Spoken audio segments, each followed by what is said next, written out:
gemidos que palavras não podem explicar. Ele leva ao Pai as minhas intercessões.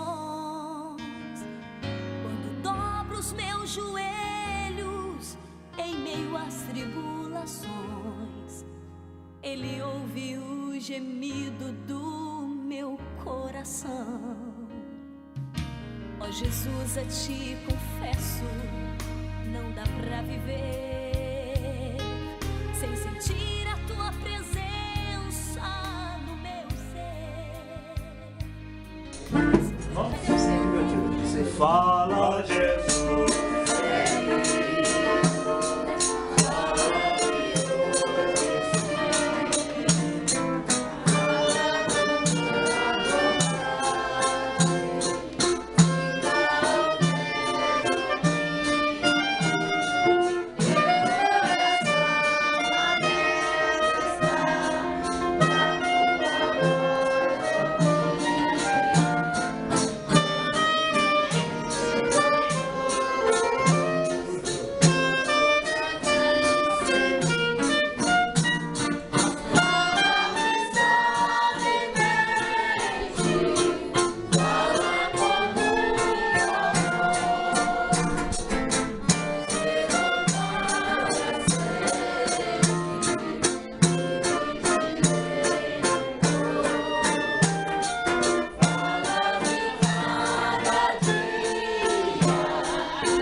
Eis que sou um povo forte, revestido de poder. Uma terra ordem, venha ele pertencer. Será sobre sorte, sorriso ao seu Pai. Pode subir o reino, somos nós. Somos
transmissão.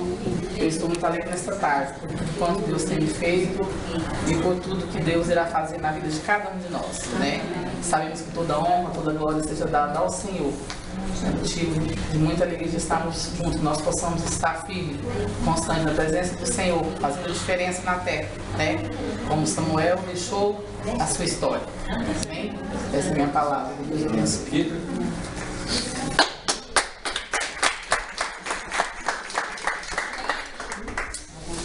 Convidar o Fagner para cantar aí comigo. E logo após o Fagner vai estar aqui, já vai estar dando.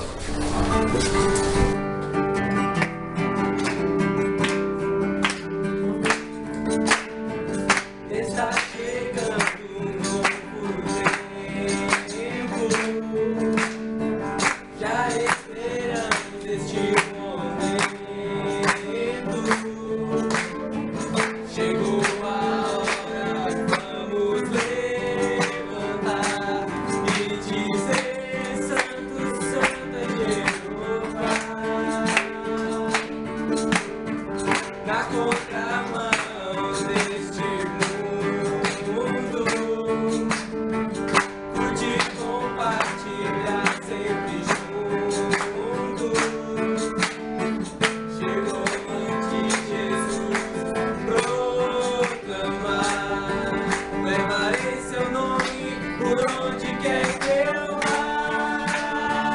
Eu quero avivamento, avivamento, é o que eu quero neste tempo. Avivamento, avivamento, meu coração está sedento. Avivamento, avivamento, é o que eu quero neste tempo. Avivamento, avivamento, meu coração está sedento por mais de ti, Senhor. Ainda quero te servir, Jesus, eu tenho que chorar. Com o seguinte tema, a oração de Ana. Servirei porque comigo Todos os temas são divinamente inspirados e ao destinês não é diferente. melhor do que Ana era uma pessoa que tinha um sonho, ter um filho. E ela diz ao Senhor que se o Senhor desse esse filho para ela, ela devolveria esse filho para trabalhar na obra de Deus. E uma das coisas que nós achamos interessante nesse texto é que ela pede um presente para si, mas ela não quer desfrutar desse presente. Ela diz: Senhor, este presente é para a tua obra. Não diferente de nós hoje, que muitos de nós pedimos algo para investir na obra do Senhor, e quando nós ganhamos, nós nos retratamos e não colocamos o que nós prometemos para ser servido na obra de Deus. Deus conhece todos os desejos de nosso coração. Muitas vezes você pede uma bênção para Deus e Deus não te entrega, sabendo que aquilo poderá muitas vezes te tirar da presença dele. Como se ele te der um carro de luxo, você vai deixar de ir aos cultos aos domingos e passar os finais de semana e esquecendo da obra do Senhor. Ana foi diferente. Ela cumpriu o que ela prometeu. Senhor, me dá um filho que eu vou dar na tua obra. Olha, nós temos também na Bíblia a história de Abraão. Sara, a sua esposa, era estéril. Ele pediu a Deus o filho, Deus deu. Quando Deus falou assim: agora eu quero o filho de volta, Abraão não hesitou. Ele foi lá, colocou o filho sobre o altar e falou: Senhor, eu vou te dar então. E Deus falou: Abraão, não faça isso, porque agora eu sei que tu temes a Deus. O que eu quero dizer é que o amor que nós sentimos para Deus, o amor ele dá, ele oferece. O amor não requer seus próprios interesses. Uma vez que você ama a Deus, você pede alguma coisa para Deus, mas para investir na obra do Senhor. Quando Deus diz que Ele amou o mundo de tal maneira, o que Ele fez? Ele deu o seu filho. Ele deu o seu filho para morrer por nós. Agora o que nós vemos é pessoas aproximando-se de Deus para pedir bens para si, pedir carro novo, casa nova, uma vida de comodidade, sabendo que Deus O nosso Deus não é apenas um gênio da lâmpada para atender todos os teus caprichos, mas Deus nos chamou para trabalhar na obra, na sua seara, para dar aquilo que você tem de melhor para a obra dele. O amor, ele dá. Uma vez que você ama, você dá. Eu amo os meus filhos, por isso eu dou tudo que eles pedem. Mas para que isso aconteça em nossa vida, nós devemos demonstrar a Deus que nós amamos Ele. Senhor, está aqui. Aquilo que o Senhor me deu é tudo da tua obra. É um violão, é um carro, é uma casa. A minha mãe ofereceu a casa dela para ser um lugar de adoração e louvor ao Senhor. Que nesta tarde você venha oferecer alguma coisa na obra do Senhor. Outra coisa interessante que nós vemos nesse texto é que Penina ria porque Ana não tinha recebido a benção do Senhor. E olha, deixa eu dizer uma coisa para você nessa tarde. Cuidado daquilo que você está fazendo com quem ora. Não mexa com quem ora. Uma vez que você mexe com quem ora, as coisas podem ser muito diferentes na sua vida. Porque uma vez que a pessoa ora, vai aos pés do Senhor, Deus traz para ela vitória e você poderá ser grandemente envergonhado. Não mexa com quem ora. E você que precisa de uma grande bênção, vai aos pés do Senhor e Ele vai ouvir a sua oração como ouviu a oração de Ana. Amém? Muito obrigado pela atenção.